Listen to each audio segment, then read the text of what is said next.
Muitíssimo bom dia. Bom dia.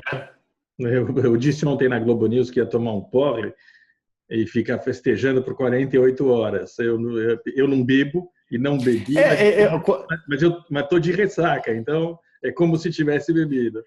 quando eu ouvi você dizendo isso, eu falei, pô, mas ele não bebe, né? Era uma figura de Então, linguagem. é uma figura de linguagem.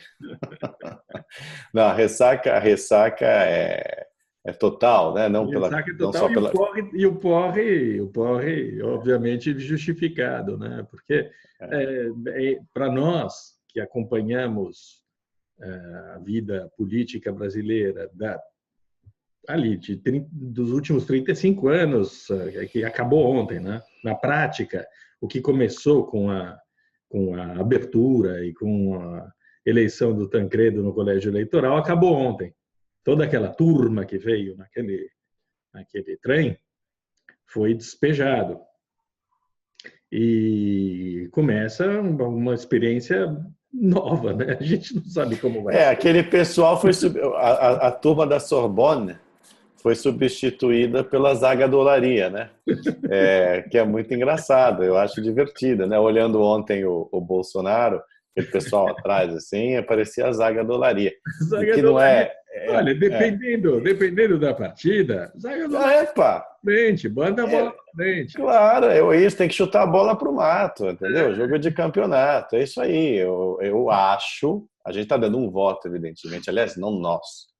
55 milhões de brasileiros deram um voto de confiança ao Bolsonaro, né, Ou esperando.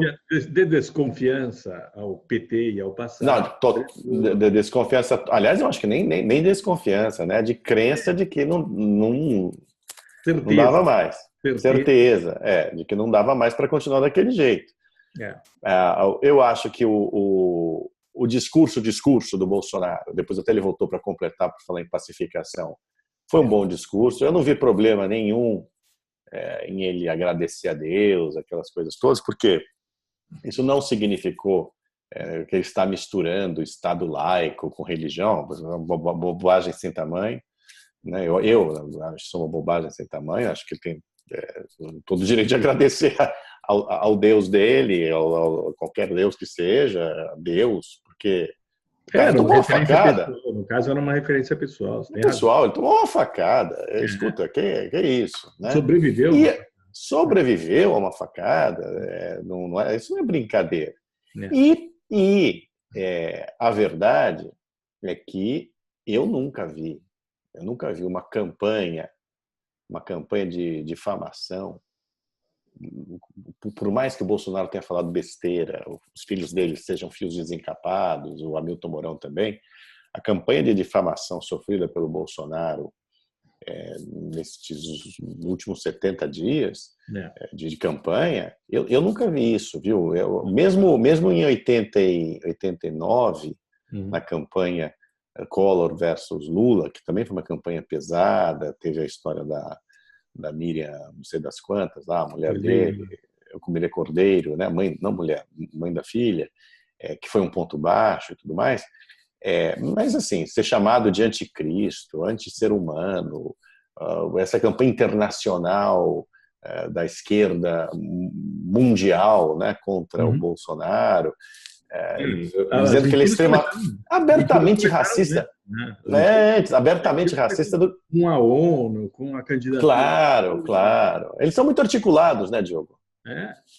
Abertamente racista. Que não pode ser abertamente racista. O sujeito, inclusive, foi absolvido da história lá dos quilombolas. Aquilo ali é uma fala infeliz, ok, mas dizer que o sujeito é racista, pelo amor de Deus. Não, e Inclusive porque racismo no Brasil é crime.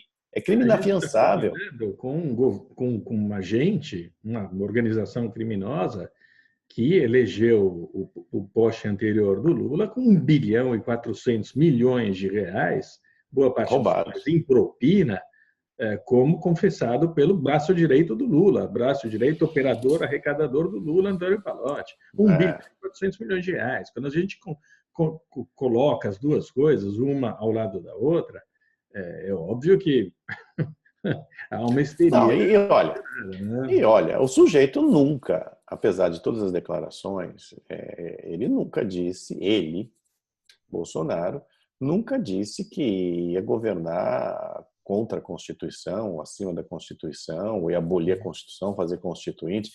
O Mourão teve uma fala infeliz, evidentemente, que foi desautorizada imediatamente pelo Bolsonaro, mas no programa de governo dele não havia nenhuma menção à Constituinte, muito pelo contrário, ao contrário do programa do PT, que correu para tirar no segundo turno. Eu digo isso pelo seguinte, não vem que não tem essa história de que Haddad estava em defesa da democracia. Esse papo continua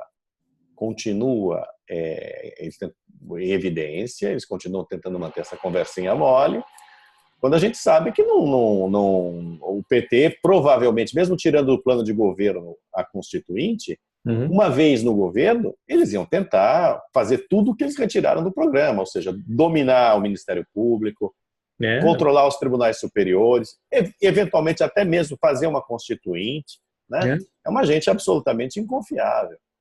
Claro. E as declarações, uma coisa é disparar, né? Ontem o Mourão, aliás, teve uma declaração engraçada. Ele falou: milico ganha pouco, então está acostumado a ser muito econômico. E ele é econômico nas declarações dele, de vez em quando dispara a mão. Ele dizendo a respeito dele mesmo, dessas gafes, porque na verdade são gafes, porque ele explica muito mal, ou ele não parece estar escondendo um propósito golpista, pelo menos neste momento a gente não tem nenhuma evidência disso, do que ele diz. Mas é uma zaga do Olaria que tem que aprender a jogar um time de verdade, né? Porque senão vai ser rebaixado. Então ele vai ter que contratar algum reforço ali de algum time médio, grande, para conseguir tocar o governo. Não dá para improvisar sempre, não dá para improvisar em todas as áreas. A gente sabe, o PT tinha gente da pior qualidade. Nós sabemos disso, a gente acompanha. Você vê a presidente do Brasil, a Gleisi, você vê os deputados do PT, você vê o Renan Calheiros, o Eunício. Não é que seja gente brilhante. Não, né? Claro que não. Não é que a nova classe política é a revista e a outra de criminosos inteligentes, intelectuais inteligentes, não é nada disso. É sempre Olaria e São Cristóvão. A gente está é uma partida de baixo nível. Ao mesmo tempo, é preciso saber, em algumas áreas, colocar a gente capaz, né? Paulo Guedes e olha, por exemplo, quem? O Paulo Guedes é capaz. Ele tem o Paulo Guedes, ele sabe fazer, ele tem de entender. O Paulo Guedes não tem formar uma equipe, tem que. Ele não tem o que eu acho importante nesse momento. Ele não tem cancha de governo. Né? O negócio dele é mercado financeiro. Que ele entende. Agora ele precisa entender que governo é outra história.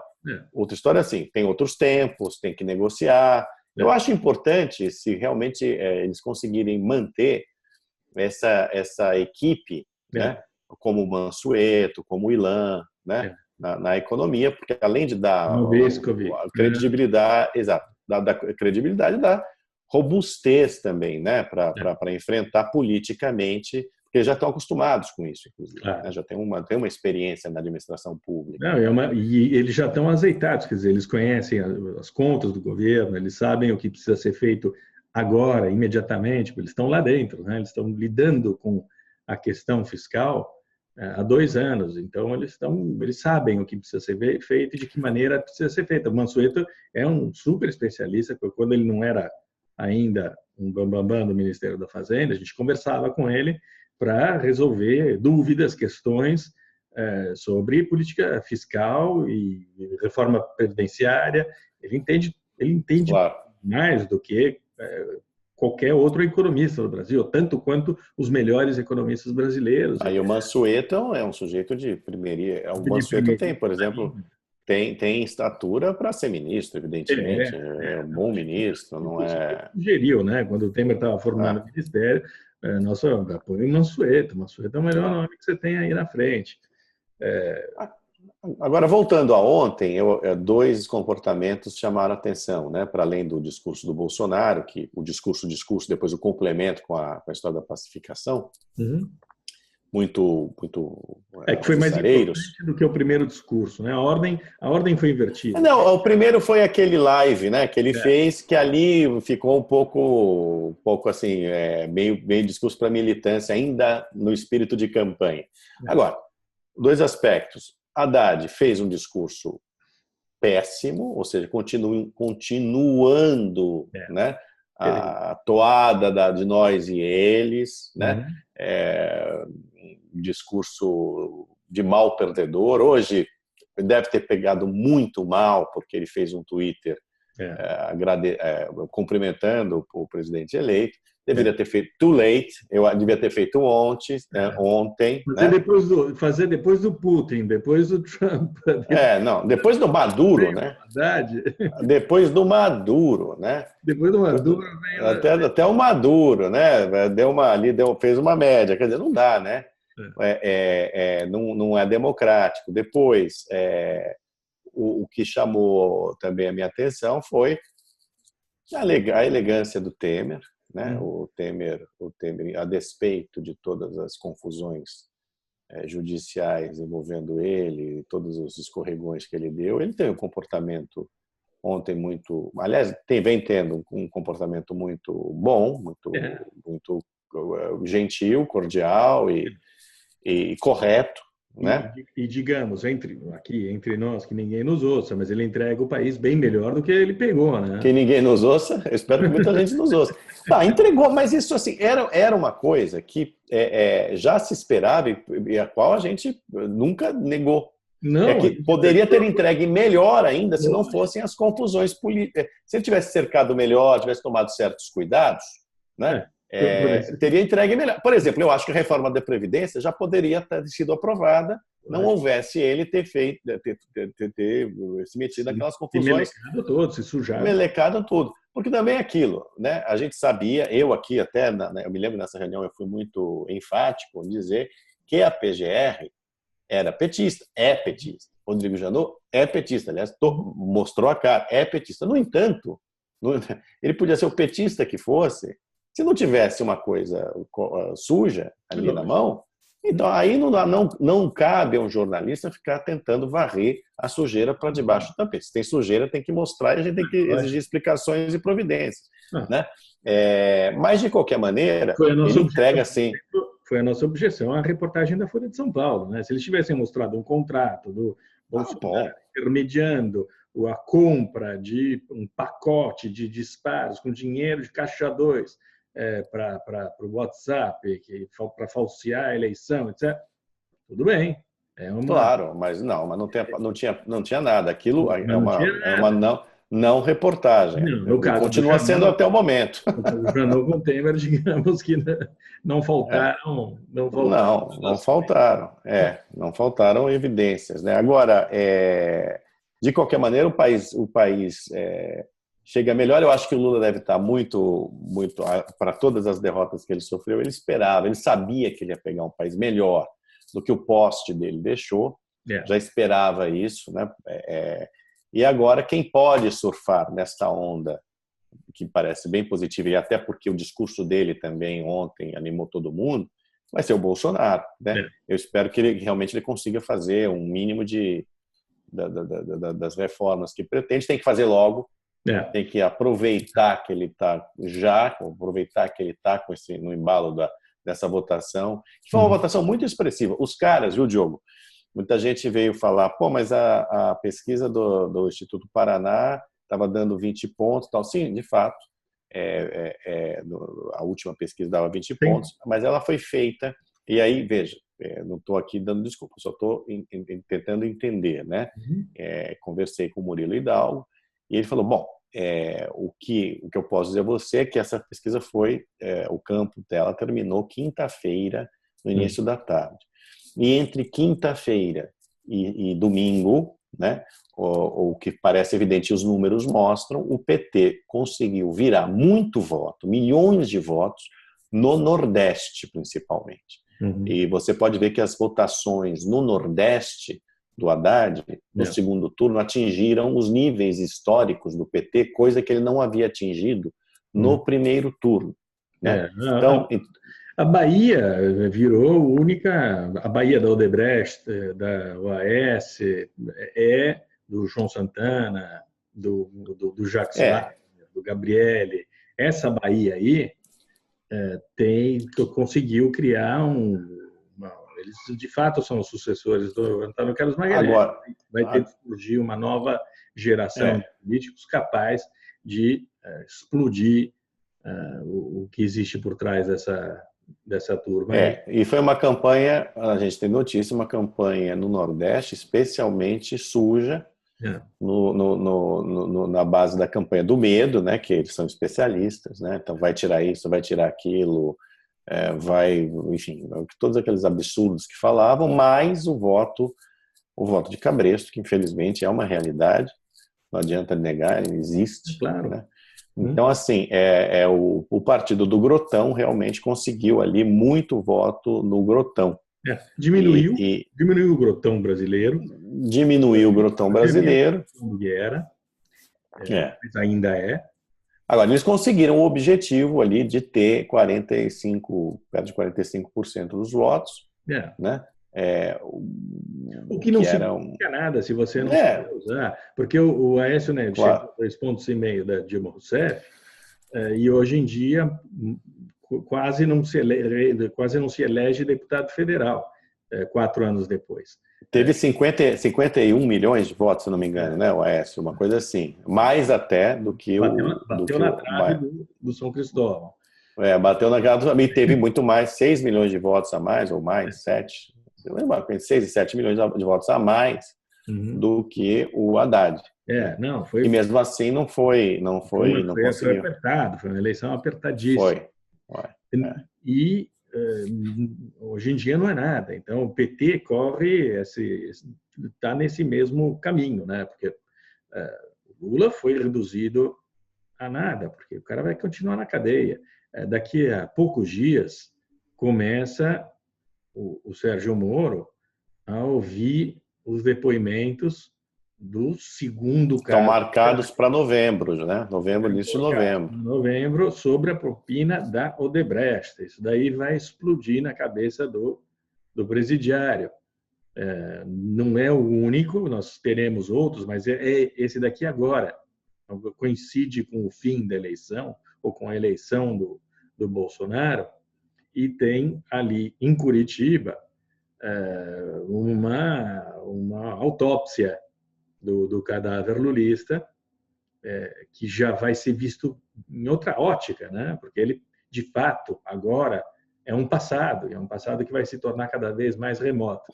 E o partido dele, acéfalo, eles não têm a menor ideia. Hoje a Folha de São Paulo diz que o partido está dividido, então eles provavelmente deixam a Gleisi no comando, mas vão formar um conselho de 10 pessoas para supervisionar o trabalho da Gleisi. Óbvio que não pode dar certo. Você pensa numa padaria, não pode dar certo.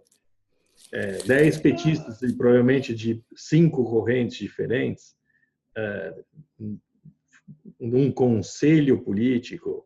Vai ser a piada, vai ser aquela piada, é a Gleisi na escada segurando a lâmpada e 10 pessoas tentando virar a escada para fazer ela, tentando fazer com que a lâmpada seja desenroscada. Olha, isso aí é o seguinte, eu acho que eles vão fazer, obviamente, eles não vão fazer uma oposição responsável, digamos assim, eles vão voltar a ser o que eram, né? Sempre foram irresponsáveis, tanto no governo quanto na oposição. Basta dizer que, no governo não precisamos dizer o que deu, né? Mas na oposição eles fizeram sempre a pior coisa possível, foram contra a Constituição, né? Não importa se a Constituição, pelos motivos errados, tá? Não pelos motivos que o Roberto Campos foram contra a Constituição, foram contra o Plano Real, depois surfaram no Plano Real, então foram contra uma lei de responsabilidade fiscal, enfim. E vão continuar fazendo a mesma coisa, né? Vão continuar fazendo a mesma coisa. A questão é se eles vão ter a mesma capacidade de articulação que tiveram no passado. Porque sem imposto sindical, por exemplo, começa a ficar complicado. Com a Lava Jato no cangote, complica ainda mais, porque é difícil arrecadar dinheiro com companhia de ônibus em Santo André, por exemplo. As coisas ficam mais perigosas, né? No entorno petista, ficam. Os instrumentos que eles sempre usaram agora não estão mais disponíveis. Então, mesmo fazer aquela oposição barulhenta que eles faziam, vai ser menos simples do que no passado. Os melhores do PT estão na cadeia. Ou os piores? Obviamente, os melhores no sentido de que tinham mais capacidade para... De roubar. Exatamente. É o general do crime e sobraram os peões aí, né? Sobraram... E tem mais um fator, né? Que é o Ciro Gomes querendo ser o líder da esquerda, né? De tentar desbancar a hegemonia do PT. A batalha ali vai ser fratricida, o que se imagina, né? O que é muito... entrando assim, dando cotovelada, né? Joaquim Barbosa, eu vou te falar, eu tenho a impressão, mas baseada em fatos reais, que o Joaquim Barbosa faz um baita... Olha, foi um desastre para ele esse apoio ao Haddad, evidentemente, era explícito, né? Mas isso aí não tem, eu não acho que eu tenha pretensões políticas. Ele leva uma vida boa, viu? Não, mas ele gosta de ser cortejado, ele gosta. Ele quer, daqui a 4 anos, eu concordo plenamente, concordo que ele vai preferir fazer parecer, ele não vai querer se meter nesse negócio de política, mas ele quer, daqui a 4 anos, que venham de novo para ele e falar, Joaquim... mas eu entendo eu entendo, mas eu acho que ele foi muito mal, viu? Não sei se ele vai ter essa coisa toda, até porque também, né, Diogo, a memória do Mensalão já vai estar muito mais fraca, né? Mais longe no tempo, né? E sem o Lula, o anti-Lula também perde força, né? Claro. O anti-Lula tende a ficar mais fraco. Agora, o que o Bolsonaro, que conhece Brasília, e eu imagino que ele sabe que ele tem que evitar justamente isso. Quer dizer, ou seja, neste momento ele tem o jato propulsor, né, das urnas, dos eleitores, do apoio.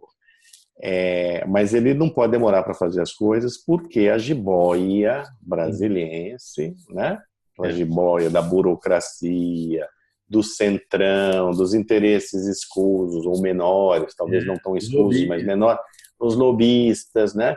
Isso tudo começa, se não ele, as pessoas que o assessoram. Né? Eu acho que ele tem que tomar muito cuidado com quem o assessora, porque não é difícil mesmo. O Bolsonaro tem uma vantagem que confia em pouquíssimas pessoas, né? A desvantagem é que ele confia, ele não encontrou pessoas confiáveis que sejam igualmente capazes, quer dizer, que sejam confiáveis, fiéis, etc., e ao mesmo tempo capazes. Ele não tem um assessor de imprensa. Como é? Não, o assessor de imprensa dele, com todo o respeito, eu imagino, olha, eu entendo perfeitamente, porque o que a imprensa fez com ele, no geral, fez com ele, eu digo, o Bolsonaro, é inominável. Claro. Inominável. A cobertura na véspera da eleição foi vergonhosa. Vergonhosa. Eu não vou entrar aqui em detalhes. Então, assim, quando ele ontem fez aquele desabafo, xingando jornalista e tal, eu entendo como o militante. Mas, assim, um assessor de imprensa não pode xingar a imprensa, né? Não. Vamos combinar. Não pode, sabe por quê? Porque é burro. É estúpido, porque são as pessoas com as quais ele vai ter que trabalhar, independentemente de gostar ou não, independentemente do tipo de cobertura que eles façam. Assessor de imprensa, em geral, tem que ser um colchão, né? Em alguns momentos tem que realmente falar mais grosso, tal, mas não pode. Não, ele precisa a comunicação do Bolsonaro Embora alguns paradigmas também, Diogo, estejam sendo quebrados, né? Que é a tal da comunicação direta, que está acontecendo nos Estados Unidos, guardadas as devidas diferenças, né? Uhum. O Trump comunica-se diretamente, para o bem ou para o mal, comunica-se diretamente com os seus eleitores e até mesmo os seus assessores e adversários, né? Ficam sabendo pelo Twitter, essas coisas. Eu não sei se o Bolsonaro fará igual, né? Uhum.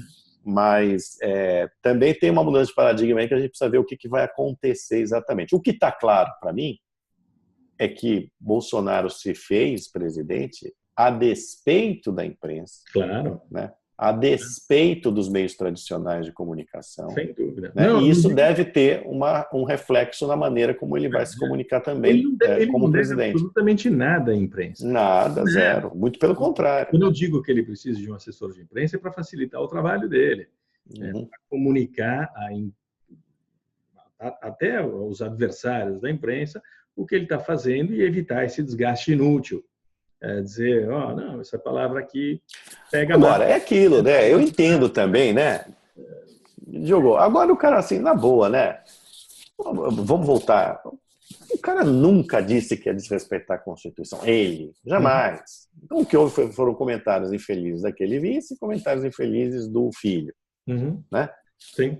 Pô, e ele é inculpado por isso quando o outro tinha, repito, no plano de governo. Eu não tenho. Não ferrar a Constituição. E eles continuaram ontem falando na imprensa que o cara era uma ameaça à democracia. Pô, não dá, né? É que como ele tem que governar o país inteiro, é bom que ele não perca tempo com isso. Você está certo. Ele delega algumas coisas. Estou dando aqui tentando dar a visão dele, né? Isso não vale porra nenhuma. Delega. Você fala para o teu assessor de imprensa não comprar jornalista. Isso vai ser difícil, porque ele será tentado a fazer isso. Quando chegarem os órgãos de comunicação, os veículos de comunicação pedindo dinheiro, em troca de matéria comprada, é bem possível que algum assessor esperto queira fazer essa espero que ele resista, porque não funciona. Se você compra gente, ele não precisa. Você compra gente da pior qualidade. Exato. Comprado é o pior jornalista que existe. É o jornalista que se vende. Então, não vale a pena. O que vale a pena, e nós dois concordamos com isso, tanto que nós fizemos um site sem propaganda estatal, corta essa porcaria. Tire esse vício terrível da propaganda. Tira da televisão, tira dos jornais, tira das revistas.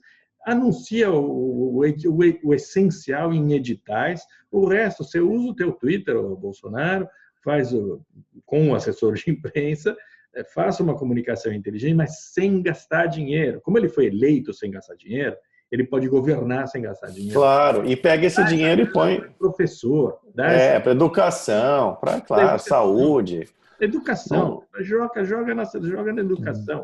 Bilhões de reais gastos com propaganda ao longo dos 10, 15 anos.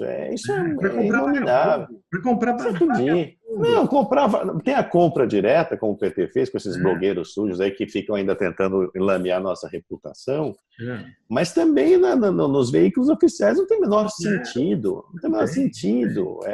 Governo fazer... Isso não... Olha, isso na França, onde eu vivi, não existe. Não existe. Aqui na Itália não existe na Itália e da França. Não existe lugar nenhum decente. Que isso? Bilhões de reais em propaganda. Isso não existe em nenhum lugar civilizado do mundo. Corta isso, mas corta a zero, se possível. É uma providência urgente. Ele não pode cair no mesmo erro também do PT. O PT, num determinado momento, cortou a publicidade da Globo, por exemplo, diminuiu para privilegiar a Record. Exatamente a Record, que agora está lambendo as botas do Tem que cortar de todo mundo. Corta de todo mundo. Corta da Globo, corta da Record, corta da Veja, corta da Folha, corta de todo mundo. Não tem que ficar dando dinheiro para a imprensa. A imprensa que se vire com os leitores, com os assinantes, com os anunciantes privados. É isso aí, é assim que se vive. Os artistas, a mesma coisa. Corta essa porcaria de dinheiro que vai para os artistas e dá para professor. Aumenta o salário de professor, requalifica, não aumenta o salário, requalifica.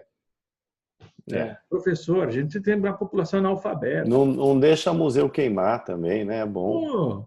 Põe um hidrante, põe um troço. Hidrante, põe aquelas coisas lá que são importantes, né? Não sei se é hidrante, mas aqueles gases, aquelas coisas que evitam fogo, porra. É inacreditável, né? Exatamente. Vamos parar também de abrir um monte de museu que não tem nada dentro, né? O museu tem duas coisas que ele pode fazer. Ele tem que desaparecer a universidade pública, tem que tirar todas essas instituições da universidade pública aliás, essa é outra piada, né? Essa é outra piada. Quer dizer, a polícia não invadiu universidade pública porcaria nenhuma. A polícia apenas obedeceu a ordem da Justiça Eleitoral, porque os caras estavam fazendo propaganda e aquilo era proibido daquela maneira. Né? Agora, desiste. Isso aí tudo virou madraça petista, você entendeu? Não tem jeito, não vai resolver nunca esse negócio, no curto prazo. Não resolve. Né? Eu acho que ele tem que investir mesmo em acadêmica, ensino básico. Isso você aumenta as exigências de. Mas não tinha, olha aqui, outro dia, Diogo, tinha um vagabundo de um professor da Unicamp de geografia tentando nos avacalhar num blog sujo. Eu me pergunto, o que um professor de geografia da Unicamp está escrevendo sobre site de informação? Vai estudar geografia, vagabundo. Vai ensinar geografia, vagabundo. Você nem me falou sobre esse dia. É um vagabundo aí. Um vagabundo, outro vagabundo. Um bando de vagabundo. A Unicamp fica criando só um monte de vagabundo. Né? Então, mas isso aí não dá para resolver do dia para a noite, porque o grau de aparelhamento, de ideologização, doutrinação Enfim, agora, escola básica, sabe? É assim que se dá oportunidade a branco, a negro, a pobre, igualando o ensino básico, o ensino fundamental. Né? Sem dúvida. É assim que você cria oportunidade. Né? O resto naturalmente melhorará. Aquilo é importante, né, Diogo? As regiões que votaram contra o PT, né, são as regiões onde há o quê? Maior índice de desenvolvimento humano. A melhor maneira de você evitar que a gente caia na mão de uma quadrilha é tendo uma população qualificada, entendeu? Bem qualificada, informada. Eu fiz questão de reproduzir o mapa do Estadão, eu peço desculpas porque eu usei o serviço gráfico do Estadão, mas é impressionante aquele mapa verde e vermelho com as cidades. Quem tiver curiosidade, agora a gente escreve tanto no site que está lá embaixo.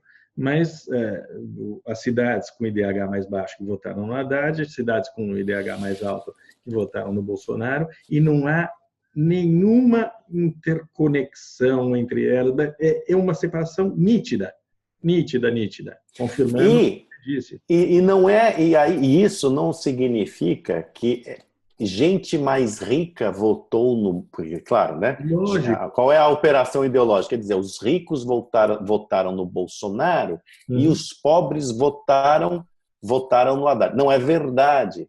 Isso quer dizer o seguinte, que, obviamente, gente com mais educação, que tem ambições profissionais, que entende como uma empresa trabalha e tudo mais, e que vê todas as dificuldades enfrentadas pelo país, que tem capacidade de articular todas essas informações que chegam, né? Elas são, obviamente, elas perceberam, elas ganham mais, mas elas também perceberam que isso aí não dá. E mesmo quem não ganha mesmo, porque eu tenho certeza que tem muita gente desempregada, muita gente que não conseguiu terminar seus estudos, mas entendeu, né, porque já tem instrumental suficiente para entender a realidade, votou no Bolsonaro. Porque você não pode me dizer, né, ninguém pode dizer que em São Paulo, aliás, a cidade de São Paulo é um dado fantástico, né? Pesquisa dizendo que o Haddad ia ganhar em São Paulo, e na cidade de São Paulo, o Bolsonaro ganha com mais de 60% dos votos. Não há mais de 60% das pessoas na cidade de São Paulo, mesmo sendo a cidade mais rica do país, ricas. Não há 60% de população rica em São Paulo. Não, acho que não. O Bolsonaro ganhou. Isso é ridículo. Isso é ridículo. Tem uma diferença de comunidade mais complexa, de comunidade que tem mais acesso à informação, escola um pouco melhor. Isso é IDH, né? Claro, claro. Não é o capitalista Não a nível de riqueza apenas. que explora o trabalho semi-escravo da população. Não é disso que se fala. Agora, por falar em trabalho, você vê que ontem, no seu discurso disruptivo, horroroso que o Haddad fez, falando que quem está com medo, saiba que estaremos com medo, continuando a instilar medo na população, é uma coisa ridícula. Ele também fala sobre a reforma trabalhista, né? Ou seja, eles vão continuar batendo na mesma tecla, tentando dificultar a criação de empregos, né? Que foi possibilitada pela reforma trabalhista. Então, assim, é uma gente que parou no tempo e não tem jeito, viu? Não vai andar nunca. Tem jeito de fazer. Eles não. Não, eles não têm jeito. A gente tem que ser exterminada, varrida. Eu escrevi sobre isso. Não fala assim exterminado que dá margem a mal entendido. Na Cruzoé, nós conversamos sobre isso, porque você usou o mesmo raciocínio de que era necessário varrer o petismo, não varrer o PT. PT é uma coisa menor, o petismo é uma coisa maior, é um estado intelectual quase. E é necessário fazer essa operação rapidamente com as reformas econômicas que vão permitir o desenvolvimento do país, né? Eu acho que vai inundar. A gente falou de área de comunicação, dinheiro. Essa é a comunicação que tem que ser feita. Mostrar para o cidadão que ainda não entendeu que essas reformas elas podem até num primeiro momento significar uma perda, digamos assim, mas não significarão mais emprego, mais dinheiro na economia, mais riqueza, mais possibilidade para os seus filhos. Você não convence uma pessoa de que vender a Petrobras é melhor para ela sem apresentar os benefícios. Você vende e você apresenta os benefícios à sociedade. Esse benefício vai ser visto de que maneira? Diminuição dos juros, não só com a diminuição do endividamento do Estado, mas tem que chegar às pessoas com a diminuição dos juros, com acesso à compra de bens, de propriedades. Isso tem de se reverter em benefícios concretos, diretos para a população. É isso que as reformas têm de fazer, é isso que um governo tem de se ocupar disso, de produzir riqueza, permitir a criação de riqueza por parte da sociedade. Acho que para finalizar, né, que a gente está aqui já há muito tempo, é óbvio que o eleitor do Bolsonaro, sendo melhor do que o eleitor do PT, e muitos eleitores que foram do PT votaram no Bolsonaro, porque também eu acho que entenderam uma série de coisas, melhoraram também o seu entendimento político, é um governo que, de fato, será mais fiscalizado de perto pelos cidadãos. Isso é muito importante. Eu acho que talvez a gente tenha finalmente dado um salto à frente, de fato, porque eu acho que assim, não foi, como se fala, não foi dado cheque em branco. Aliás, eu acho que eu acho que o Brasil nunca mais vai dar um cheque em branco para ninguém. Eu concordo. Né? E isso é muito, muito, muito importante. Eu concordo. Muito alvissareiro. Olha, até mesmo manifestações que podem parecer mais pitorescas sobre fraude das urnas eletrônicas, etc. Mas isso daí manifesta um desejo individual de tentar controlar os processos políticos, sociais. Sabe? O cara vai com o celular dele filmar para ver se o negócio funciona, se não funciona. Óbvio que tem fake news, ainda tem todo o resto que nós conhecemos, mas tem um espírito de fiscalização, de vigilância, que, se for mantido e incentivado pelos meios eletrônicos, pela imprensa, isso daí só pode trazer benefícios. Uma sociedade menos otária do que no passado é boa para todos nós, né? Isso, claro, é cívico. É cívico, exercício do civismo. Cadeia. As pessoas acham que a gente é fixado nesse bandidinho de terceira categoria, mas tê-lo na cadeia é importante, né? É didático. Você não pode enganar todo mundo o tempo todo. Você não pode enfiar a mão na empresa estatal e vir com um papo furado de que você está preservando a riqueza nacional, do pré-sal, etc., contra as forças estrangeiras, e conseguir se eleger, e conseguir eleger o teu poste, e prosseguir com essa roubalheira por anos e anos e anos. Não, as pessoas estão aqui do outro lado. Existe um país de verdade, né? Feito por algumas instituições, por algumas pessoas, por alguns indivíduos, e agora com algumas ferramentas a mais. Que uma eleição presidencial ou em qualquer nível nunca mais passe pela cadeia. Né? Esse é o meu desejo. Elas têm que terminar na cadeia, mas não começar na cadeia. Nem... Tá bom, Dioguito. Tchau. Tchau. A gente tem muito trabalho agora. E vai ser muito mais divertido, porque eu acho que a gente já tinha esgotado, né? Chega. Ser... Para nós, chega de PT, chega dessa gentalha. Vamos passar para algo novo. Novo. É novo para nós também. É um desafio para nós também, um desafio para o site, é um desafio para a Cruzoé, que é um sucesso incrível, impressionante. É tudo muito, muito positivo, eu acho.